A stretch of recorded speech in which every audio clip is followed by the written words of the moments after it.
창밖에 벚꽃이 해마다 같은 자리에 피고 졌다. 그 사이에 한 사람의 계절은 10번 바뀌었다.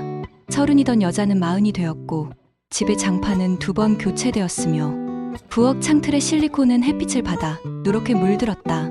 그러나 가장 오래된 시간은 언제나 같은 자리에서 멈춰 있었다. 열해 전 병원 응급실의 냄새 속에서 스테인리스 손잡이의 냉기 위에서 출산 직후의 몸을 간신히 일으킨 채 이름 모를 의사와 약속도 없이 헤어진 그날의 저녁. 아이는 작은 흰 보자기에 쌓여 있었고 불길은 분만실 맞은편의 보관실에서 시작되어 복도를 타고 번졌다. 직원들은 기계적으로 대피했고 아기들의 울음은 경보음에 묻혀 멀어졌다. 누군가 그렇게 말했다. 불은 빠르게 꺼졌지만 이미 늦었다고. 식별 불가라고. 문서로 기록된 사망, 사망을 확인하지 못한 사망, 서류에 잉크가 말라붙을 때까지도 믿지 못한 사망. 그녀는 그날 이후로 매일 밤 불이 꺼지고 냄비가 식고 빨래가 마르는 소리까지 모두 지나간 다음에야 침대 모서리에 앉아 이불에 털결을 쓰다듬었다. 손끝으로 더듬으면 무언가가 거기 있을 것만 같았다. 작은 이맛살, 두 뺨의 부드러운 골짜기, 한쪽 귀의 연골을 접어 만든 작은 주름. 그러나 손끝이 찾은 것은 언제나 빈자리의 무늬뿐이었다. 3달이 지나고 계단에서 내려오다 현관 앞에 놓인 작은 바구니를 보았다. 겨울이었고 골목은 조용했으며 바구니의 가장자리에는 손바느질로 꿰맸던 흔적이 있었다. 담요 사이에 끼어있던 종이 한 장은 젖어 있었고 글자는 번져 읽을 수 없었다. 여자는 그 바구니를 들고 거실로 들어왔다. 담요를 조심스레 걷자 아이가 보였다. 1살 채 되지 않은 듯한 몸, 부드러운 가르마, 볼에 닿는 숨의 따뜻함. 아이는 울지 않았다. 마치 이 집이 오랜만에 돌아온 제 집인 것처럼 눈동자를 움직이며 천장을 천천히 쫓았다. 그날 밤 그녀는 한 번도 불을 끄지 않았다. 창가에 노랗게 매달린 불빛 아래서 아이의 손가락을 하나씩 펴고 접었다. 손금은 얇고 투명했으며 그 어떠한 과거도 가지고 있지 않은 사람의 손금처럼 아무 의미 없는 선들이었다. 입양은 절차와 서류와 기다림의 시간으로 이루어졌다. 이름 모를 복지사의 얼굴이 여러 번 바뀌었고 인감 도장은 여러 번 찍혔으며 공문서들은 서로 다른 서랍에 정리되었다. 여자는 나중에서야 알았다. 기다림이란 사실상 무효화된 불신을 복구하는 일이라는 것을. 누군가가 책임을 지지 않겠다고 결정하는 아주 조용한 방법이라는 것을. 그러는 동안 아이는 잘 먹고 잘 자랐다. 걸음마를 뗄 무렵엔 현관의 신발장 모서리를 손으로 짚고 단추를 잠글 무렵엔 식탁 의자에 올라앉아 식탁보에 꽃무늬를 한 송이씩 세웠다. 여자는 조용히 부엌에서 국을 끓이며 그 소리를 들었다. 숫자를 세는 아이의 작고 낮은 숨소리는 그 자리를 떠나지 않았다. 아이의 이름은 유다. 한번 끝나버린 물줄기가 다시 흐르길 바라듯 붙인 이름이었다. 그녀는 물이 한 번 길을 잃고 나면 다른 갈래로 흐르게 마련이라는 사실을 오랫동안 잊고 싶었다. 밤이 되면 유다의 가슴 위에 손바닥을 올렸다. 두근거리는 리듬은 일정했고 가끔 꿈속에서 움찔거릴 때면 그 리듬이 미세하게 흔들렸다. 그럴 때면 여자는 손바닥으로 그 리듬을 다독였다. 여기 있어, 괜찮아 같은 말들을 입 밖으로 꺼내지 않은 채 속으로만 수십 번 반복했다. 말이 아니라 생각이었고 소리라기보다 체온의 이동 같은 것이었다. 세월은 종종 증거를 사라지게 만드는 대신 새로운 증거를 만들어냈다. 유다의 오른쪽 어깨 뒤편, 날개뼈 바깥쪽에 반달처럼 휘어진 연한 반점이 떠올랐다 사라지곤 했다. 햇볕을 오래 쬐는 날이면 그 색이 약간 진해졌다. 여자는 그 자리를 자주 손끝으로 만졌다. 아주 예전, 출산을 앞두고 초음파 사진 속의 그림자를 보며 의사가 말했던 한 구절이 떠올랐다. 태아의 한쪽 어깨에 있는 혈관의 묶음이 난다는 말. 그러니 나중에 자라면 미세한 반점으로 보일 수도 있다는 말. 그 기억은 분명했으나 기억이란 사실의 증명이 아니라 감정의 재생이라는 것을 여자는 알고 있었다. 증거라 부르기에는 너무 가볍고 징조라 부르기에는 너무 늦은 그 불확실성은 여자를 여전히 밤마다 실루엣과 대화하게 만들었다. 말을 거의 하지 않는 대화, 다음과 순결과 가만한 체중의 대화. 열해가 지났다. 벚꽃이 다시 피어서 베란다의 난간을 넘어 흩날리던 날, 학교에서 돌아온 유다는 작은 상자 하나를 꺼내 보였다. 반과 후반 친구들과 나눠 가진 타조 깃털펜, 유리구슬, 아무 용도 없는 스티커 조각들. 그 아래에서 여자는 사진 한 장을 보았다. 오래되어 가장자리가 일어난 사진, 병원. 간호사들이 나누어 주던 홍보용 아기 사진 프레임에 끼워진 어떤 신생아의 얼굴. 아이라는 말엔 언제나 전후의 시간들이 묻어나지만 사진 속의 얼굴은 시작밖에 갖고 있지 않았다. 눈꺼풀은 무겁고 코끝은 모호했다.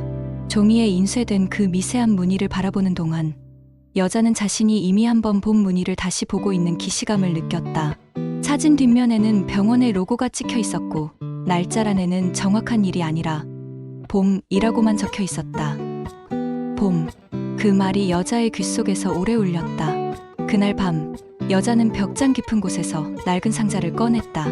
서류, 봉투, 조산사의 간단한 메모들, 이름 없는 영수증들, 화재로 분실된 기록을 대체한다는 문서의 사본, 검은 잉크로 칠해진 칸들, 모두 무게없는 종이로 이루어진 무거운 묶음이었다.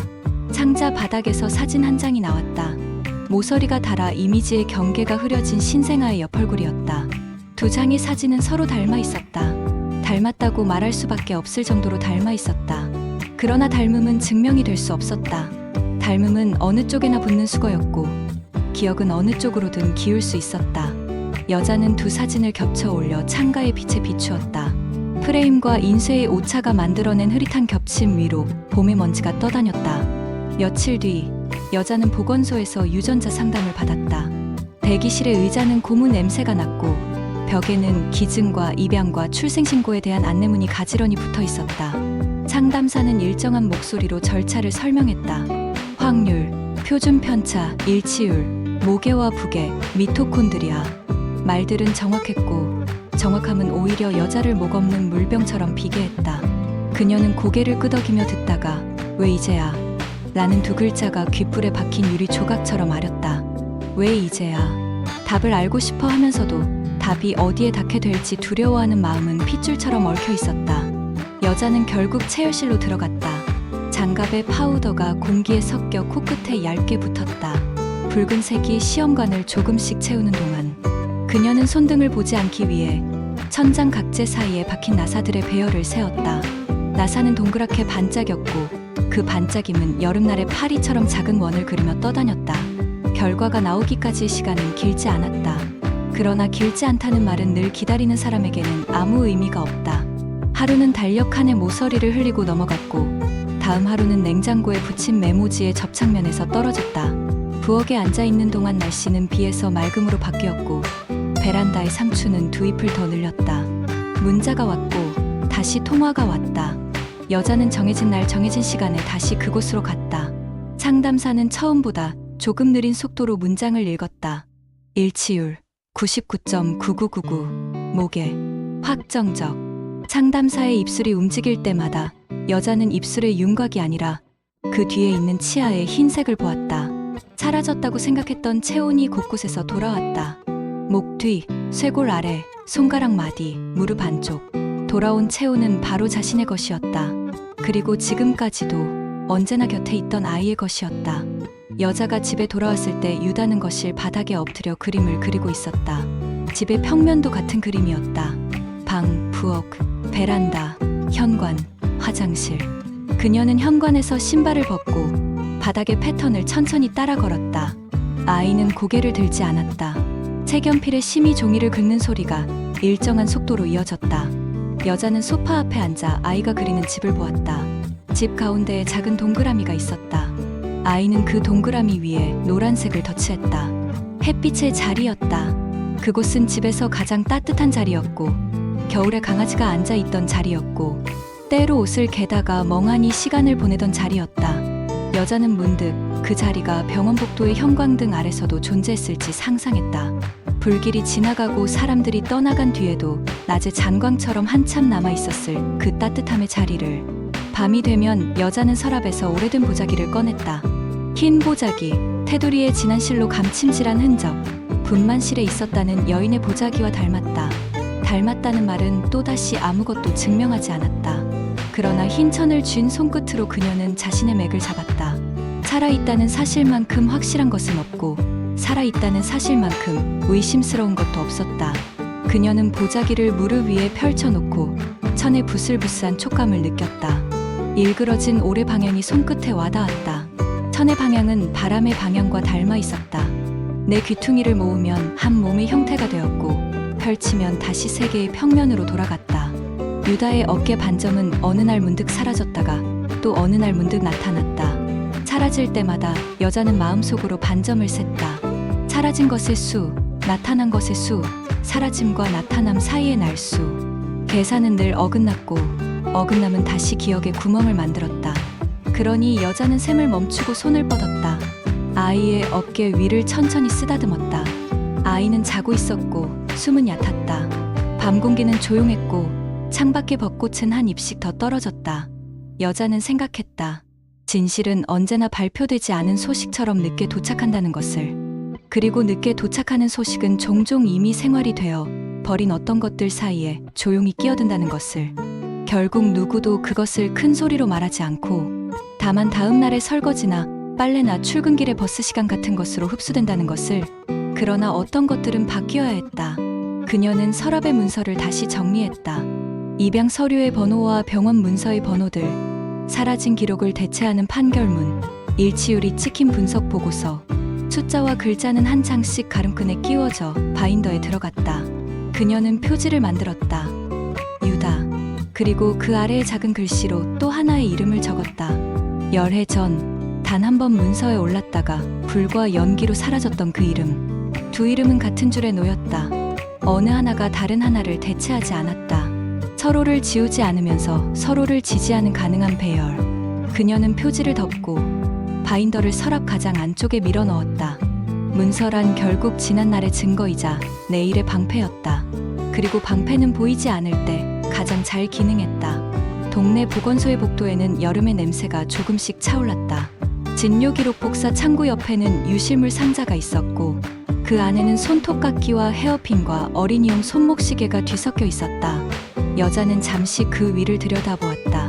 소유자가 사라진 물건들, 무언가의 일부로서만 의미가 있었던 것들. 그녀는 한동안 그 상자의 표면을 바라보다가 창구의 번호표를 뽑았다.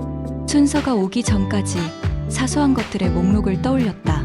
집의 평면도, 햇빛의 자리, 방의 재배치, 오래된 커튼을 걷어 드러난 창틀의 곰팡이, 아이가 한글을 처음 배울 때 썼던 빗금들, 싱크대 및 수도관의 물때, 분리수거일, 겨울에 사용하던 커다란 이불을 빨래방으로 들고 가던 날의 감각. 모든 것들이 여기에 있었다. 오래된 것과 새로운 것이 구별되지 않게 섞여 있었다. 어느 오후 그녀는 베란다의 작은 상자를 열어 오래된 실들을 꺼냈다. 보자기에 찢어진 귀퉁이를 다시 꿰매기 위해서였다. 바늘기에 실을 통과시키는 것은 생각보다 쉽지 않았다.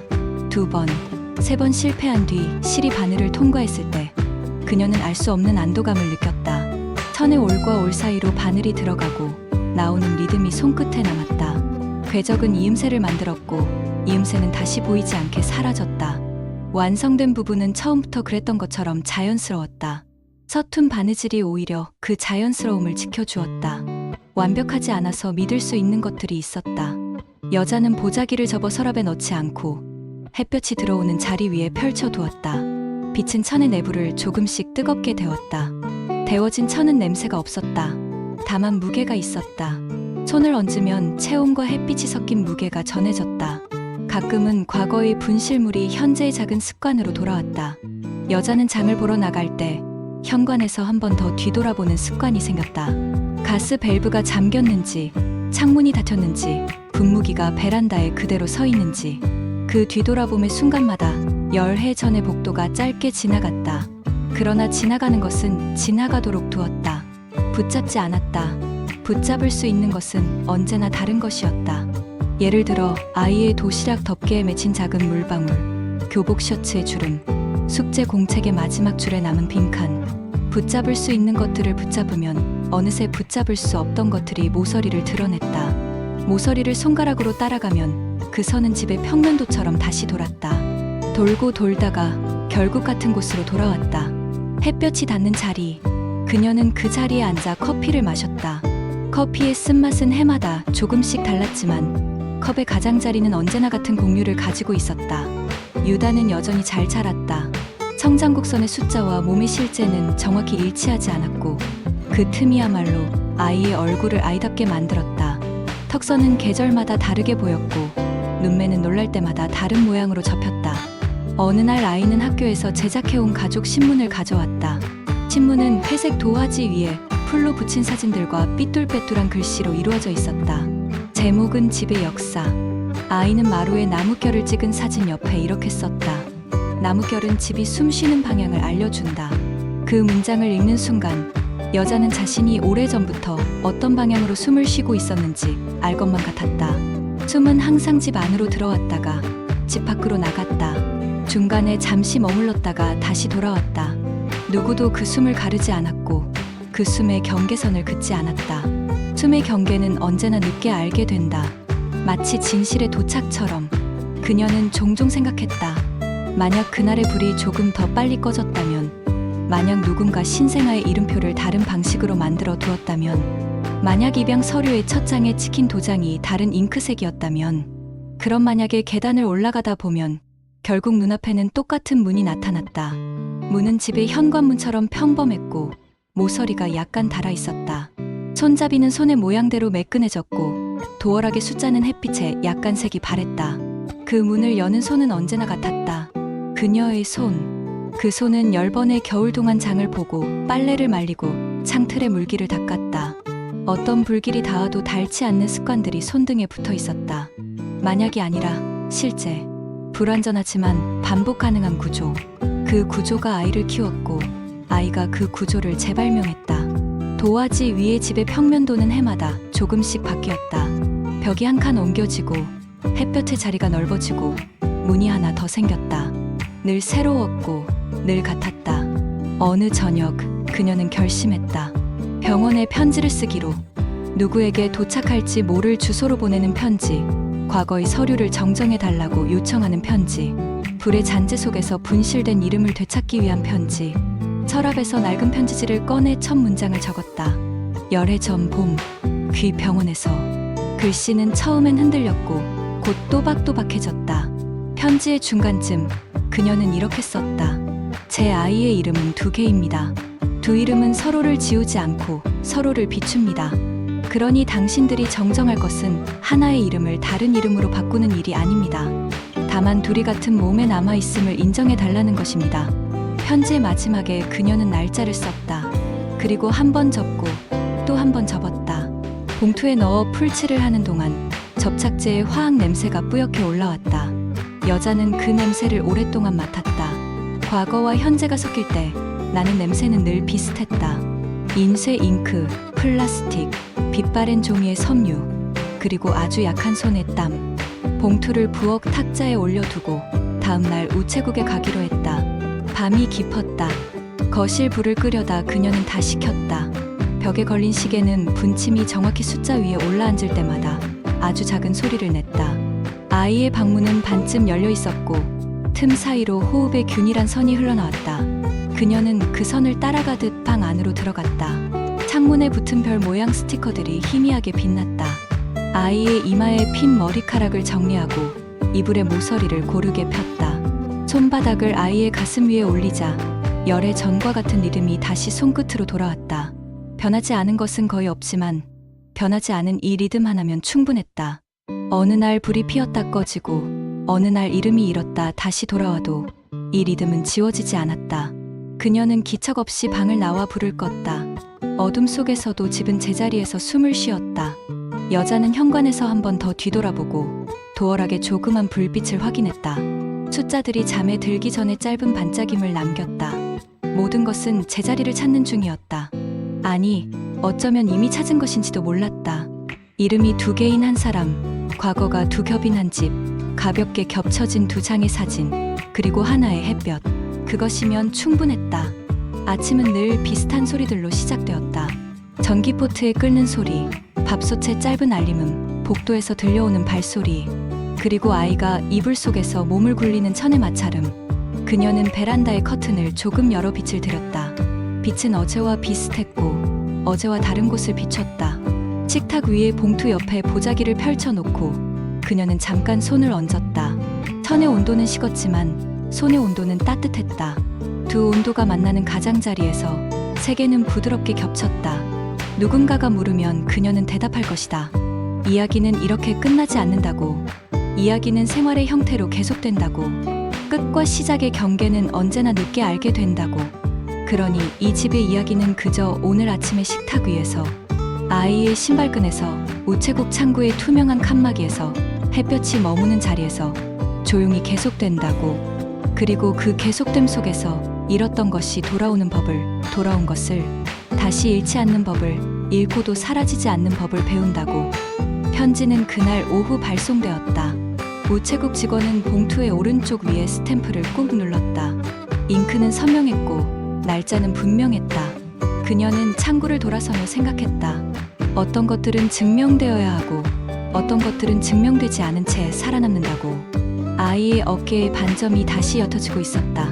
집으로 돌아오는 길에 벚꽃잎이 몇 장 더 떨어졌다. 그녀는 그것을 특별히 주워 담지 않았다. 잎은 땅에 닿아 흩어지고 바람이 한 번 더 지나가면 보이지 않게 섞였다. 집 앞에 서서 숨을 고르고 문을 열었다. 실내의 공기는 익숙했다. 부엌의 그릇은 제자리에 있었고 거실에 햇볕은 노란 동그라미를 만들고 있었다. 그 동그라미 한가운데 아이의 그림이 놓여 있었다. 집의 평면도, 새로운 문, 넓어진 햇볕, 그리고 한 줄의 글씨. 집은 잃었던 것을 기억하고 기억한 것을 바꾼다. 그녀는 그 문장을 천천히 읽었다. 입술이 움직였지만 소리는 나지 않았다.